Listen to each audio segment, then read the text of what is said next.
বহুতো ছাত্ৰ ছাত্ৰীয়ে মোক হোৱাটছআপ দিয়ে খুদে দাদা এডিআৰিত যে OMR খন আপোনালোকে দিয়ে এনসাৰ কিটো পাবলিশ কৰি দিয়ে মেডিকেল বা হেলথ ডিপাৰ্টমেন্টৰ পৰীক্ষাত আপোনালোকে কিয় নকৰে আগতে আমি কৰা নাছিলো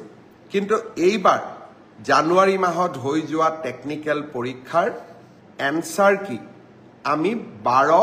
এপ্ৰিল তাৰিখে প্ৰকাশ কৰিম আৰু যি সকলে OMR খন সংগ্ৰহ কৰিব বিচাৰে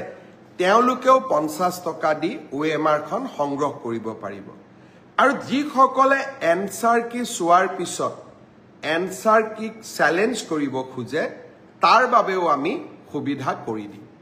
অৰ্থাৎ স্বচ্ছতা সকলো ক্ষেত্ৰতে যোৱাকালি হৈ যোৱা তৃতীয় শ্ৰেণীৰ পৰীক্ষাটো আমি একেই ব্যৱস্থা গ্ৰহণ কৰিম মই ইতিমধ্যে আমাৰ স্বাস্থ্য বিভাগক কৈছো যে এডিআৰি পৰীক্ষা জেনেকে আমি নিকা কৰি অনুষ্ঠিত কৰিছো আমি স্বাস্থ্য বিভাগৰ পৰীক্ষাও নিকাকৈ অনুষ্ঠিত কৰিম শিক্ষা বিভাগৰ পৰীক্ষাও নিকাকৈ অনুষ্ঠিত কৰিম প্ৰতিটো ক্ষেত্ৰতে আমি স্বচ্ছতা আৰু নিকাক আমাৰ জীৱনৰ লগত আমি সমাহিত কৰিলো